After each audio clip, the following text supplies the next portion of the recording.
মই মোৰ জীৱনৰ এটা সৰু কাহিনী ক'বলৈ ওলাইছোঁ। কাহিনীটো মানে নকওঁ বুলিও ভাবিছিলোঁ, কিন্তু ক'লোঁ। মই মানে আগৰে পৰা মই পকেট মানি হওক বা বজাৰৰ পইচা যি বাচি থাকে, সেই বাচা পইচাৰ পৰা হওক, মই ছ'চিয়েল ৱৰ্ক কিছুমান কৰি থাকোঁ। মই কোনোবা NGOত দান কৰোঁ, যিমান শক্তি অনুযায়ী 10,000 20,000 যেনেকৈ হওক সেই হিচাপত দান কৰোঁ, বা বস্তু বাহনি দান কৰোঁ। যিমান হাতত থাকে সিমানখিনি মই তেনেকৈ কৰি দান কৰোঁগৈ।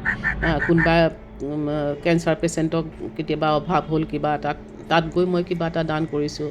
বা তেনেকৈ মানে এতিয়া ইয়াতো কিবা কেঞ্চাৰ পেচেণ্টৰ কিবা আছে, তাত কিবা দৰকাৰ হৈছে বস্তু, তেনেকেই মই দান কৰিছোঁগৈ।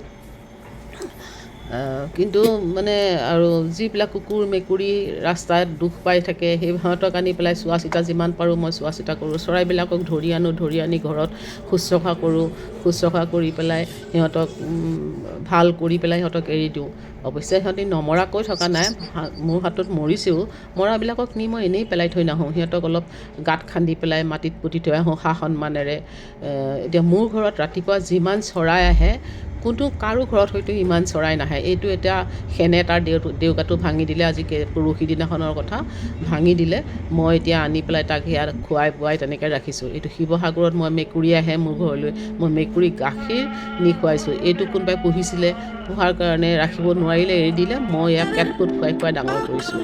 এইটো ইহঁতি ৰাস্তাত থকা হয়, ইহঁতক ৰাতি গৈ পেলাই মই ছোৱালীজনীয়ে গৈ এইবিলাক আহাৰ দিবলৈ যাওঁ। গাখীৰ বিস্কুট, বইল মাংসৰ সৈতে ভাত তেনেকৈ খাবলৈ দি থৈ আহোঁ।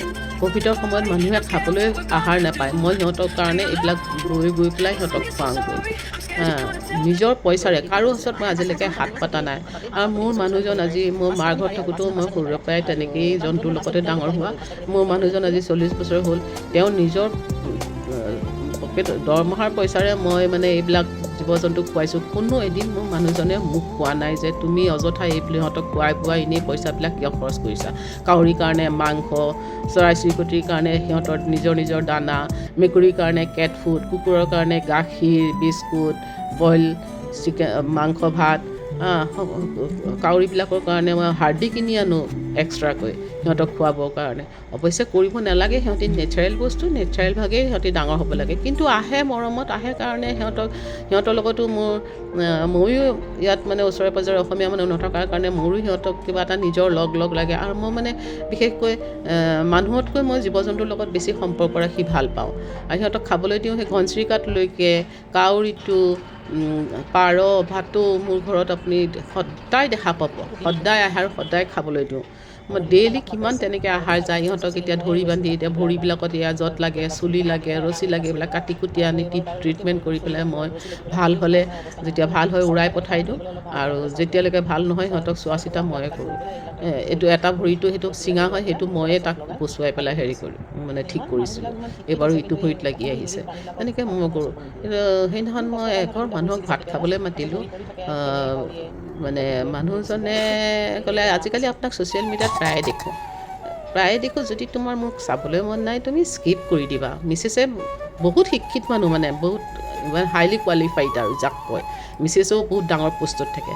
মিছেছে মানা কৰিছে, কিয়? তেখেতে ভাল পায় যে তেখেতক তেনেকৈ থাকিবলৈ দিয়া, তুমি কিয় তেনেকৈ কৈছা? এই বৰষুণত খাবলৈ সিহঁতৰ মানে বৰষুণত সেই কাউৰীকেইটাই খাবলৈ নাই, এইকেইটা ক'ভিডৰ সময়ত সিহঁতৰ খাবলৈ নাই। মই যদি নিদিলোঁহেঁতেন কেইটা মানুহ ওলাই আহিলেহেঁতেন খাবলৈ দিয়া। মোৰ পিছত যেনেকৈ ঘূৰি ফুৰে, মানে মইতো কাৰো ওচৰত হাত পতা নাই। মই মানে ছ'চিয়েল মিডিয়াৰ পৰা কিবা পইচা পাই বুলি মোৰ ছোৱালীজনীয়ে ক'লে।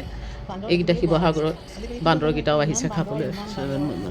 প্ৰফেচনেল ডেছবৰ্ডত এদিন আঙুলি লাগিলে, ছোৱালীজনীক সুধিলোঁ কি হ'ল এইটো? বোলে প্ৰফেচনেল ডেছবৰ্ড, এইবিলাক আজিকালি চলাই মানুহে ছ'চিয়েল মিডিয়াৰ পৰা পইচা পায়, গতিকে এইবিলাক কৰিলে মানে পইচা আহে। মই বোলো ঠিক আছে তেতিয়াহ'লে, ইমান দিনেতো দেউতাৰ পইচাৰে মই চলাই আছিলোঁ, এতিয়া যদি ছ'চিয়েল মিডিয়াত দুখন ফটো লগাই, দুটা গল্প লিখি, মইতো এনেও গল্প লিখোঁ, কবিতা লিখোঁ, ভ্ৰমণ কাহিনী লিখোঁ, ভ্ৰমণ কাহিনীৰ ফটো লগাওঁ, এনেওতো মই ভাল পাওঁ। মই ছ'চিয়েল মিডিয়াত বহুতেই এক্টিভ। গতিকে মই এইবিলাক যদি কৰি যদি পইচা আহে তেতিয়াহ'লেতো মই মোৰ এই জন্তুখিনিক ওচৰৰ পৰা পইচা নিবিচাৰি মই জন্তুখিনিৰ কাৰণে নিজেই পইচা খৰচ কৰিব পাৰিম ন। সেই বুলি ভাবি মই যেনিবা 2-4টা পোষ্ট আজিকালি বেছি কৰি দিওঁ। তাত মানে মানুহবিলাক এনেকুৱা নহয়, এই ছ'চিয়েল মিডিয়াত সোমাইছে ঢেৰ পইচা পাব, আমি কিয় লাইক কমেণ্ট কৰিম, সিহঁতক লাইক কমেণ্ট কৰিলে তাইহে পইচা পাব, তেনেকুৱা এটা মেণ্টেলিটি লয়। আচলতে সেইটো মেণ্টেলিটি মই লাইক কমেণ্ট কৰিয়েই কৰক বুলিও মই কোৱা নাই কাকো, সেইটো সকলোৰে নিজৰ পাৰ্চনেল কথা। কিন্তু মই ছ'চিয়েল মিডিয়াত লগোৱা উদ্দেশ্য হৈছে 2 পইচা যদি মোৰ ওচৰলৈ ছ'চিয়েল মিডিয়াৰ ফালৰ পৰা আহে, মই মোৰ নিজৰ কাপোৰ কানি কিনিবলৈ নহয়, মোৰ মানুহজনে মোক যথেষ্ট বস্তুৰে হেৰি কৰিছে। এতিয়া এই মেকুৰীটো যিটো পেকেট খাইছে, এটা পেকেট মই দিনটোত এবাৰ কৰি দিওঁ, এই এটা পেকেটৰ দাম 60 টকা। আৰু ই হৈছে মানে বিলাতী মেকুৰীবিলাক। এইটো এটা ডৌকা ভাঙি আহিছে, তাক এতিয়া মই যেতিয়ালৈকে ভাল নহয় তেতিয়ালৈকে মই তাক ট্ৰিটমেণ্ট কৰিম। গতিকে ইহঁতক খুৱাওঁতে বোৱাওঁতে মোৰ যিমান ডেইলি পইচা খৰচ হয়, কিন্তু যদি ছ'চিয়েল মিডিয়াৰ পৰা অহা পইচাকেইটা মই ইহঁতৰ কামত অকণমান লগাব পাৰোঁ, মোৰ নিজৰ কাৰণে নহয়, কতইতো নিজে গাড়ী কিনিছে, ঘৰ বনাইছে, মাটি কিনিছে, ইটো কৰিছে সিটো, মই সেইটো কাৰণে নহয়, মই জীৱ জন্তুক মই খুৱাই বোৱাই কেনেকৈ ভাল কৰি ৰাখোঁ সেইটো কাৰণেহে মই যেনিবা 2 পইচা পাওঁ বুলি পেলাই কৰিলোঁ। কিন্তু মানুহবিলাকৰ মানে মেণ্টেলিটি ইমান বেয়া নহয়।